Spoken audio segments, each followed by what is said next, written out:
施桂芳生了小八子。出了月子，施桂芳把小八子丢给了大女儿玉米，除了喂奶，施桂芳不带孩子。按理说，施桂芳应该把小八子衔在嘴里，整天肉干心胆的才是。施桂芳没有，坐完了月子，施桂芳胖了，人也懒了，看上去松松垮垮的。这种松松垮垮里头有一股子自足，但更多的还是大功告成之后的懈怠。施桂芳喜欢站在家门口，倚住门框，十分安心地嗑着葵花籽。施桂芳一只手托着瓜子，一只手挑挑拣拣的，然后捏住3个指头，肉乎乎的翘在那儿，慢慢等候在下巴底下，样子出奇的懒了。施桂芳的懒主要体现在她的站立姿势上。施桂芳只用一只脚站，另一只脚却要垫到门槛上去，时间久了再把它们换过来。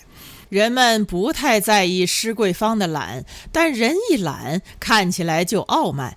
人们看不惯的其实正是施桂芳的那股子傲气，她凭什么嗑葵花籽也要嗑得那样目中无人？施桂芳过去可不这样，村子里的人都说桂芳好，一点官太太的架子都没有。施桂芳和人说话的时候总是笑着的，如果正在吃饭，笑起来不方便，那她一定先用眼睛笑。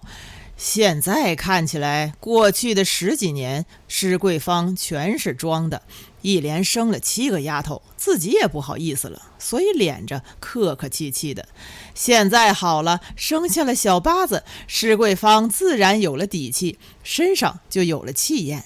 虽说还是客客气气的，但是客气和客气不一样。施桂芳现在的客气是支部书记似的平易近人，她的男人是村支书，她又不是，她凭什么懒懒散散的平易近人？二婶子的家在巷子的那头，她时常提着丫叉站在阳光底下翻草。二婶子远远地打量着施桂芳，动不动就是一阵冷笑，心里说，大腿叉了8回才叉出个儿子，还有脸面做出女支书的模样来呢。施桂芳20年前从施家桥嫁到王家庄，一共为王莲芳生下了7个丫头，这里头还不包括调调的那3胎。施桂芳有时候说，说不定调走的那3胎都是男的，怀胎的反应不大同，连舌头上的寡淡也不一样。施桂芳每次说这句话都要带上虚设往事般的侥幸心情，就好像只要保住其中的一个，她就能一劳永逸了。有一次到镇上，施桂芳特地去了一趟医院，镇上的医生倒是同意她的说法。那位戴着眼镜的医生把话说得很科学，一般人是听不出来的。好在施桂芳是个聪明的女人，听出意思来了。简单的说，男胎的确要娇气一些，不容易挂得住，就是挂住了，多少也要见点红。施桂芳听完医生的话，叹了一口气，心里想，男孩子的金贵打肚子里头就这样了。医生的话让施桂芳多少有些释怀，她生不出男孩也不完全是命。医生都说了这个意思了，科学还是要相信一些的。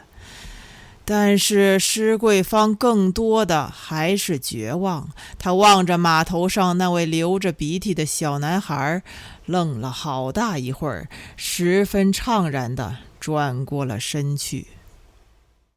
王莲芳却不信邪，支部书记王莲芳在县里学过辩证法，知道内因外因、鸡蛋和石头的关系。关于生男生女，王莲芳有着极其隐秘的认识。女人只是外因，只是泥地、温度和伤情，关键是男人的种子，好种子才是男孩，种子差了则是丫头。王莲芳望着她的7个女儿，嘴上不说，骨子里头却是伤了自尊。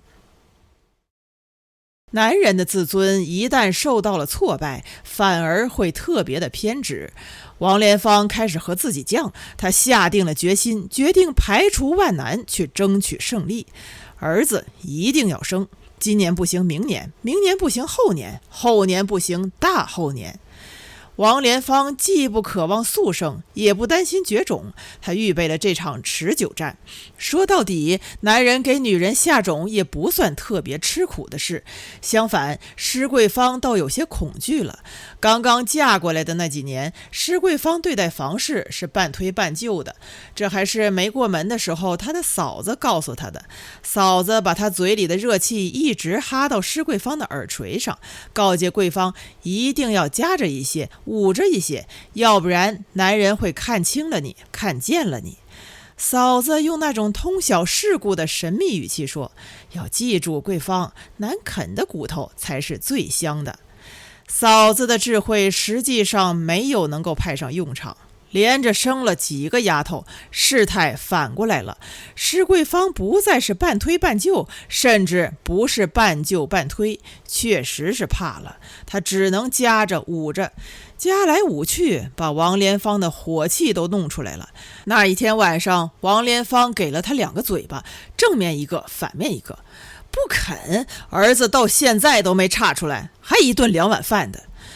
王莲芳的声音那么大，站在窗户的外面也一定能听得见。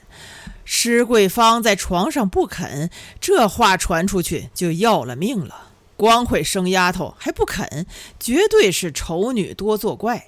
施桂芳不怕王莲芳打，就怕王莲芳吼。她一吼，施桂芳便软了，夹也夹不紧，捂也捂不严。王莲芳像一个笨拙的赤脚医生，板着脸拉下施桂芳的裤子就插针头，插进针头就注射种子。施桂芳怕的正是这些种子，一颗一颗的数起来，哪一颗不是丫头？老天终于在1971年开眼了，阴历年刚过，施桂芳生下了小八子。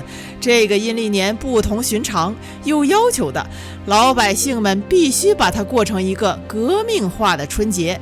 村子里严禁放鞭炮，严禁打扑克，这些严禁令都是王莲芳在高音喇叭里向全村老少宣布的。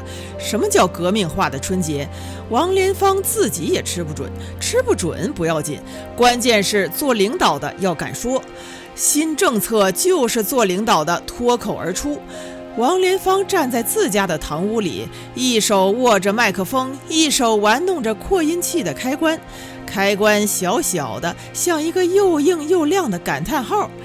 王莲芳对着麦克风厉声说，我们的春节要过得团结、紧张、严肃、活泼。说完这句话，王莲芳就把亮锃锃的感叹号亲了下去。王莲芳自己都听出来了，她的话如同感叹号一般，紧张了，严肃了。冬天的野风平添了一股浩荡之气，严厉之气。